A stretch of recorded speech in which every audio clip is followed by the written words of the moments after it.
Alright, welcome to video 2.1, the first video of our Introduction to Algebra Unit 2. Okay? What we're talking about here is math as a language. Okay? We're starting to talk about what algebra really is, the essence of algebra. What I have here is a phrase.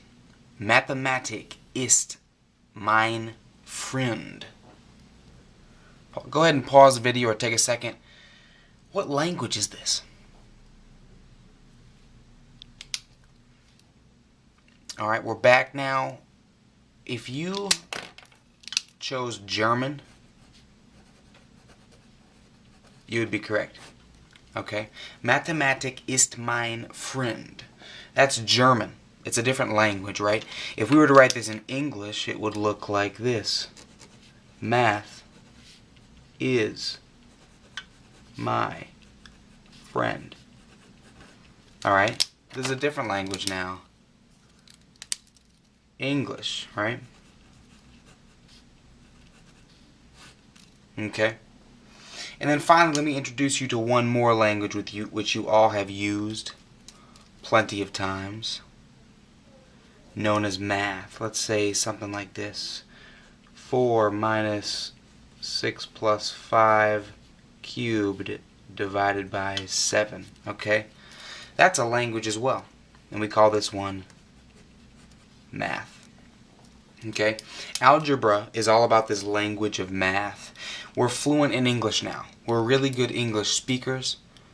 But my goal for you guys is to be really good math speakers. Okay? So, moving on then.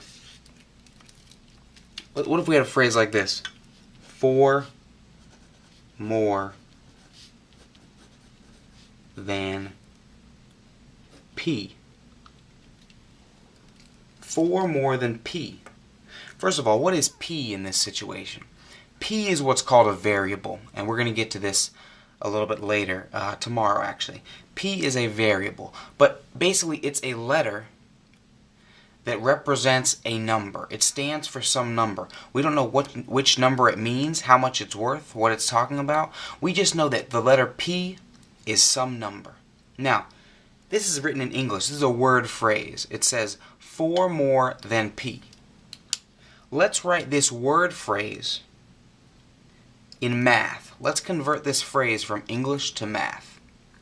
Pause the video and see if you can do that. Okay, we're back now. 4 more than P.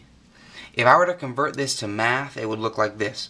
4 more than P, that means that we're starting with P and we're adding 4. Okay? So this is our math translation of 4 more than P.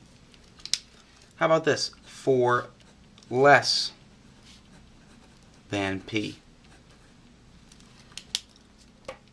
4 less than P. If 4 more than P is P plus 4, then 4 less than P must be P minus 4. Alright, again, that is our math translation. Okay? Now, let's take it up, let's make it a little bit harder. How about the product of 15 and C? Again, C here is a variable.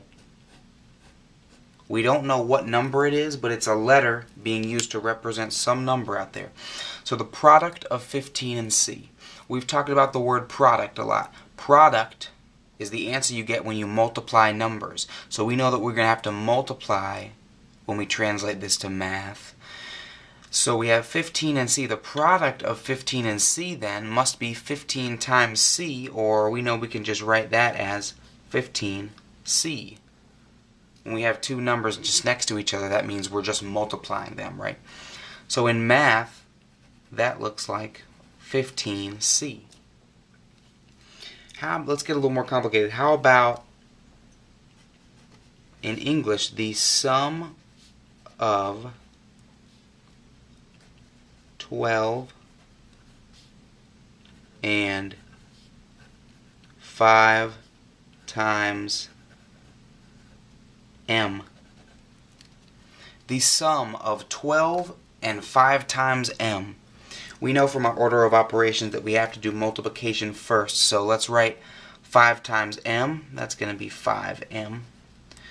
And sum. So we have to add 12 and 5 times m. So the sum of 12 and 5 times m is going to look like this. 12 plus 5m when we translate that to math.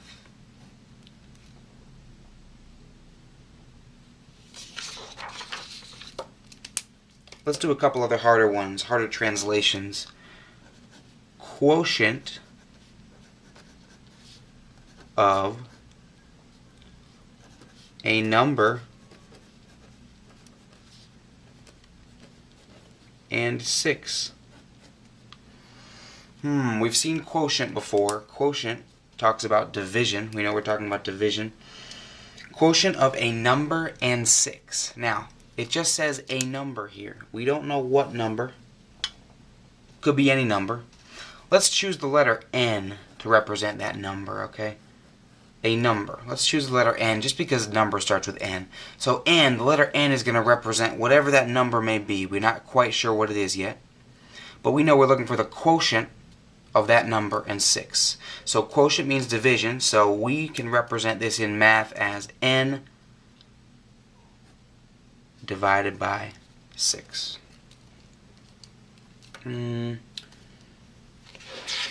For one hardest one, let's do the product of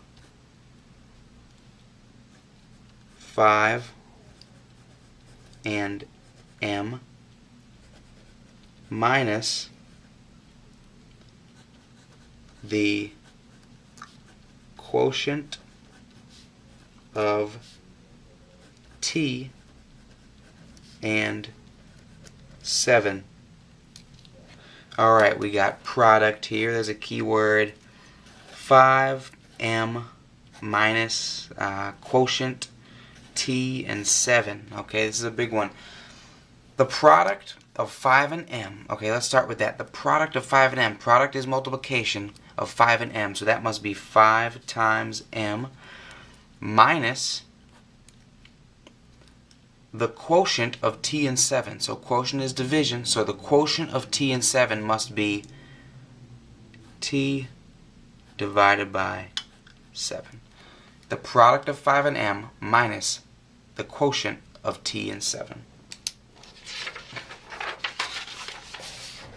Now, we've translated from English into math. Let's translate back now from math into English. Okay, let's go both ways. Let's write this math expression in English. Pause the video and take a second to translate that to English. Okay, 5n minus 7. We can rewrite this in English as 7 less than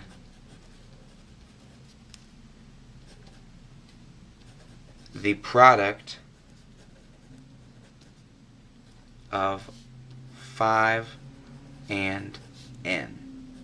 We're taking away 7. So this is the same thing as saying 7 less than the product of 5 and m. 5 and n. 5 times n. Okay? And let's do one last one. 9 divided by 6 plus 7. Okay? So this one then would be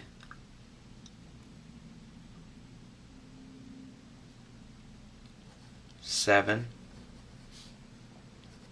more than the quotient of 9 and 6. Okay? So let's take special note now. There's a difference between writing a word phrase in English and writing that same phrase in math. As we get going in algebra, we're going to get really comfortable in translating back and forth between the two. So if you're comfortable with this, go ahead and start working on your practice. If not, you can rewatch this video and go through some of the examples again.